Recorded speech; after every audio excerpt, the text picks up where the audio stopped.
1857 का सिपाही विद्रोह, इसका जिक्र तो इतिहास की किताबों में खूब मिलता है। पर क्या हो अगर मैं कहूं कि इससे भी दशकों पहले एक और विद्रोह हुआ था। एक ऐसा विद्रोह जिसने पूरे बंगाल को हिलाकर रख दिया था। चलिए आज उसी कहानी की परतों को खोलते हैं। तो सवाल ये है, क्या बांस से बना एक किला तोप के गोलों के सामने टिक सकता है? सुनने में शायद अजीब लगे, पर यही सवाल इस पूरी कहानी का दिल है। सोचिए जरा, एक तरफ हैं किसान और उनका बांस का किला, और दूसरी तरफ ब्रिटिश ईस्ट इंडिया कंपनी की भारी भरकम तोपें। ये कहानी है एक ऐसे ही नामुमकिन से दिखने वाले संघर्ष की। तो चलिए सीधे चलते हैं साल 1831 में। जगह है बंगाल का एक गांव, नारकेल बेड़िया।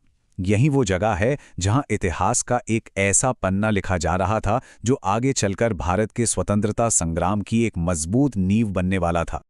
पर सवाल ये है कि आखिर ये सब हुआ क्यों? मतलब ऐसी नौबत आई ही क्यों?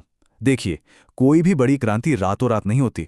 उसके पीछे होती है अन्याय और जुल्म की एक लंबी दास्तान। तो समझते हैं कि उस दौर में हालात क्या थे। इसकी जड़ें हमें मिलती हैं 1793 के परमानेंट सेटलमेंट एक्ट में। ये एक ब्रिटिश कानून था जिसने जमींदारों को जमीन का मालिक बना दिया। अब सोचिए, उन्हें किसानों से जैसा चाहे वैसा लगान वसूलने की खुली छूट मिल गई। इसका नतीजा क्या हुआ? जाहिर है, बेचारे किसान कमर तोड़ देने वाले टैक्स के बोझ तले पिसते चले गए। और बात सिर्फ पैसों की नहीं थी, मामला था सामाजिक अपमान का भी। कुछ जमींदारों ने तो हद ही कर दी। उन्होंने मुस्लिम किसानों पर एक बहुत ही अपमानजनक दाढ़ी कर लगा दिया। मतलब दाढ़ी रखने पर टैक्स। ये सिर्फ एक टैक्स नहीं था, ये उनके आत्मसम्मान और उनकी धार्मिक पहचान पर सीधा हमला था। और बस यही वो चिंगारी थी जिसने एक बड़ी आग को भड़का दिया। और अक्सर ऐसे ही जुल्म और दमन के माहौल से एक लीडर उभर कर सामने आता है। एक ऐसा इंसान जो दबे कुचले लोगों की आवाज बनता है। उनका नाम था सैयद मीर निसार अली, जिन्हें आज पूरी दुनिया टीटू मीर के नाम से जानती है। तो ये टीटू मीर आखिर थे कौन?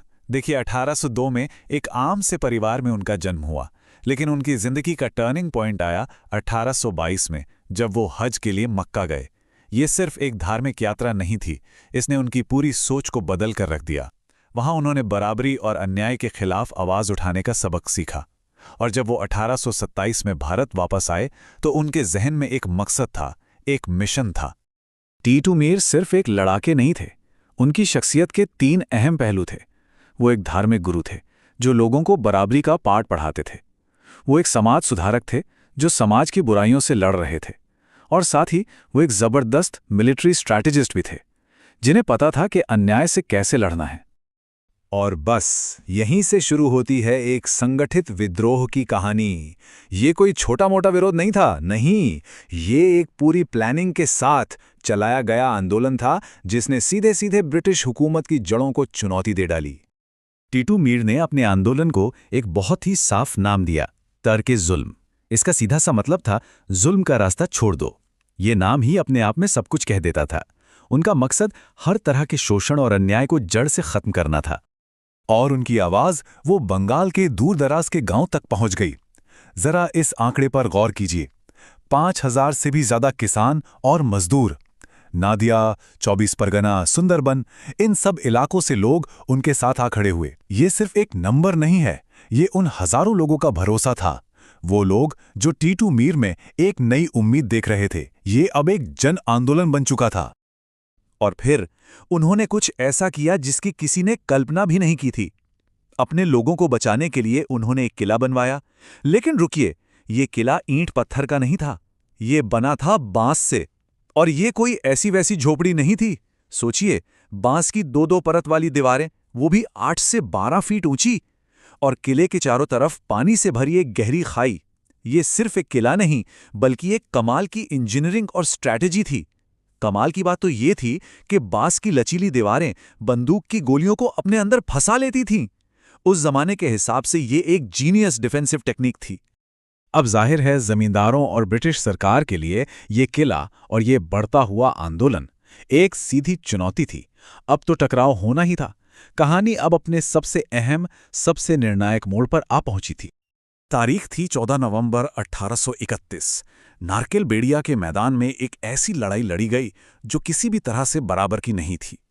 एक तरफ थे टीटू मीर के करीब 800 किसान जिनके हाथों में थीं सिर्फ तलवारें, भाले और लाठियां, और दूसरी तरफ कमांडर अलेक्जेंडर की लीडरशिप में कंपनी के 300 ट्रेंड सिपाही जिनके पास थी बंदूकें और सबसे खतरनाक हथियार तोपें। किसानों ने वाकई बहुत बहादुरी से लड़ाई लड़ी, पर आधुनिक हथियारों के सामने सिर्फ हिम्मत कब तक साथ देती। अगले दिन 15 नवंबर को ब्रिटिश तोपों ने आग उगलनी शुरू कर दी और वो बांस की मजबूत दीवारें आखिरकार तोप के गोलों के सामने ढह गईं। यही वो पल था जब लड़ाई का रुख पूरी तरह बदल गया। लेकिन टीटू मीर पीछे नहीं हटे। वो मैदान छोड़कर भागे नहीं। वो सबसे आगे फ्रंटलाइन पर अपने लोगों को लीड कर रहे थे, और वही लड़ते लड़ते उन्होंने अपनी जान कुर्बान कर दी।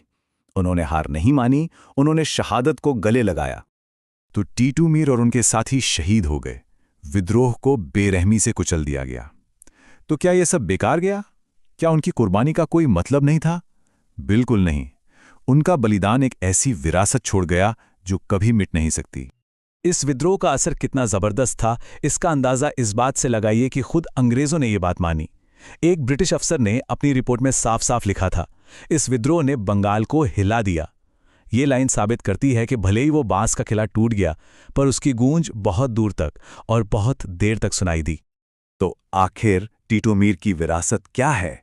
हमें इससे क्या सीखने को मिलता है? सबसे पहली और बड़ी बात तो ये कि उन्होंने साबित कर दिया कि आम किसान भी अगर एक हो जाएं तो सबसे ताकतवर सत्ता को भी चुनौती दे सकते हैं। उन्होंने किसानों के बीच एकता की जो भावना जगाई, वही भावना आगे चलकर नील विद्रोह और यहाँ तक कि 1857 की क्रांति जैसे बड़े आंदोलनों की प्रेरणा बनी। तो आखिर में एक सवाल रह जाता है, क्या टीटू मीर के विद्रोह को एक नाकाम कोशिश कहा जाना चाहिए, या फिर ये वो पहली चिंगारी थी जिसने आगे चलकर पूरे भारत में क्रांति की आग लगा दी? इतिहास शायद हमें यही सिखाता है कि आज़ादी की लड़ाई में दी गई कोई भी कुर्बानी कभी बेकार नहीं जाती।